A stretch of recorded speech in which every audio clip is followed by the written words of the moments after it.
হতো, ওনাকে হসপিটালাইজড হতে হতো, ওনার লাইফ রিস্কে পড়ে যেত, উনি বয়স্ক একজন পেশেন্ট। আজকে আপনাদের সঙ্গে সিরিয়াস একটা বিষয় নিয়ে কথা বলি। এই বিষয়টা নিয়ে আমার আগেও কথা বলা উচিত ছিল, বাট জিনিসটা রিসেন্টলি এক্সপিরিয়েন্স করে আমার মনে হলো যে এখনই আর বিষয়টা নিয়ে কথা বলি। তো কয়েকদিন আগে আমাদের চেম্বারে একজন পেশেন্ট এসেছেন, একজন বয়স্ক পেশেন্ট, দাঁতে ব্যথা নিয়ে। তো ওনাকে আমি চেক আপ করলাম।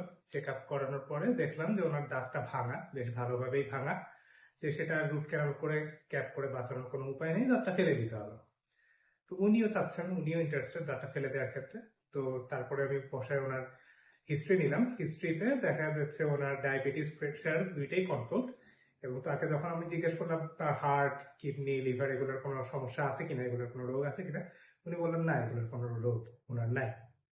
তো যেহেতু ওনার দাঁত ফেলা লাগবে, দাঁত ফেলার ক্ষেত্রে আমি একটা ওপিজি এক্সরে প্রেফার করি। তো ওনাকে আমি লিখতে গেলাম যে একটা এক্সরে আপনার লাগবে। উনি বললেন ওনার এক্সরে করা আছে। তো আমি তখন এক্সরেটাও দেখতে চাইলাম। এক্সরেটা উনি দেখালেন। সেই এক্সরে যে খাম, এক্সরে যে প্যাকেটটা, সেটার মধ্যে আমি দেখলাম আরেকটা প্রেসক্রিপশন রাখা, ওখানেও এক্সট্রাকশন সার্চ করা, সেম দাঁতে সেম সমস্যার জন্যই। বাট হিস্ট্রিটা দেখলাম আমার সঙ্গে মিলছে না। হিস্ট্রিটা লেখা যে ডায়াবেটিস এবং প্রেশার কন্ট্রোল, বাট হিস্ট্রিতে এটাও লেখা যে ইকোস্পিরিন ইউজার, পেশেন্ট ইকোস্পিরিন খাচ্ছেন। তখন আমি পেশেন্টকে জিজ্ঞাসা করলাম, আপনি তো ইকোস্পিরিন খাচ্ছেন, আপনার হার্টে কোনো সমস্যা আছে কিনা?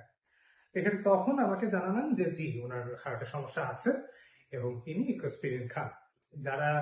যাদের বাসায় হার্টের পেশেন্ট আছেন বা যারা নিজেরাও হার্টের পেশেন্ট, তারা হয়তো জানবেন যে ইকোস্পিরিন এক ধরনের ব্লাড থিনার। এবং যখন আমরা ডেন্টালের এর ধরনের বড় কোনো প্রসিজার, যে এখানে অনেক ব্লিডিং হওয়ার চান্স থাকে, এই দাঁত তোলার মতো, দাঁত এক্সট্রাকশনের মতো, সেই সব কাজের ক্ষেত্রে আমরা ইকোস্পিরিন বন্ধ রাখতে বলি। তো ওনাকে আমি জানালাম যে হচ্ছে গিয়ে এই অবস্থায়, ইকোস্পিরিন চলা অবস্থায় দাঁতটা তোলা দরকার, দাঁতটা তোলার জন্য ইকোস্পিরিন কিছুদিন বন্ধ রাখতে হবে। এবং আপনি ওনার যে হার্টের ডক্টর, তার পরামর্শ নিয়ে, তার সঙ্গে কথাবার্তা বলে যে কিছুদিন বন্ধ রাখা যদি সম্ভব হয়, তখনই আমরা এই দাঁতটা এক্সট্রাকশনের দিকে যাব। সেটা করতে উনি একদমই রাজি হন। উনি বারবার করে আমাকে ইনসিস্ট করছেন যে দাঁতটা আজকেই ফেলে দেওয়ার জন্য, এবং কোন রকম সমস্যা হলে তিনি সেটার দায় নেবেন। আমি যখন তাকে জিজ্ঞেস করলাম যে কি জন্য, কেন আপনি এত তাড়া দিচ্ছেন বা কেন এতটা ইনসিস্ট করছেন, তিনি বলছেন যে ওনার হাতে সময় কম, উনি বাড়ি চলে যাবেন। বাড়ি চলে যাবেন এই জন্য উনি আজকেই দাঁতটা ফেলে যেতে যাচ্ছেন। উনি ইনসিস্ট করতেছেন কোন রকম সমস্যা হবে না, কোন রকম সমস্যা হলে ওটার দায় তিনি নিবেন। এখন বিষয়টা তো আর দায় দেয়ার না। আমি একজন ডক্টর, আমার একটা দায়িত্ব আছে। এরকম ক্ষতি হতে পারে, এ ধরনের কোনো কাজ আমরা করবো। ইকোস্পিরিন, যেটা বললাম যে একটা ব্লাড থিনার, এবং এই অবস্থায় যদি, এই ওষুধ চলাকালীন অবস্থায় যদি আমরা দাঁত ফেলি, পেশেন্টের প্রচুর ব্লিডিং হওয়ার একটা চান্স থাকে। এবং এই ধরনের ব্লিডিং আসলে ডেন্টাল চেম্বারে ম্যানেজ করাটা কঠিন, ম্যানেজ করাটা যায় না করে। রোগীকে হসপিটালাইজ করার প্রয়োজন হতে পারে, অনেক সময় এটা পেশেন্টের লাইফ রিস্কও হয়ে দাঁড়ায়। ওনাকে আমি এই জিনিসগুলো সবই ক্লিয়ার করলাম, অনেকক্ষণ ধরে ওনাকে বোঝালাম। উনি তারপরেও বারবার করে চেষ্টা করতেছিলেন আজকের মধ্যে যাতে দাঁতটা ফেলা হয়।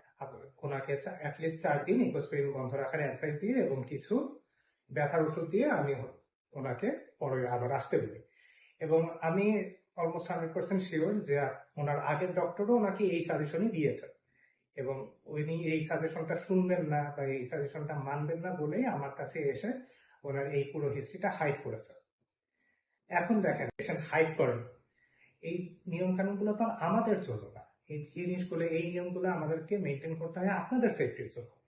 এখন যদি উনি আমার কাছে এসেছেন, আমি ওনার ডক্টর, ওনাকে চিকিৎসা না দিয়ে তো আমার কোনো লাভ নেই।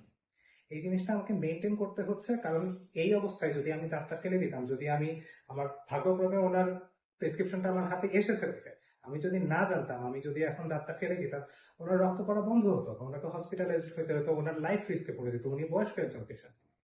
আপনাকে এই জিনিসটা বুঝতে হবে যে ডক্টর যে হিস্ট্রিগুলো নেন, সেগুলোর ইম্পর্টেন্স আছে, ইম্পর্টেন্স আছে বলেই ডক্টর এই হিস্ট্রিগুলো নেন। ডক্টরের কাছে কখনোই কোন রকম হিস্ট্রি হাইড করবেন না।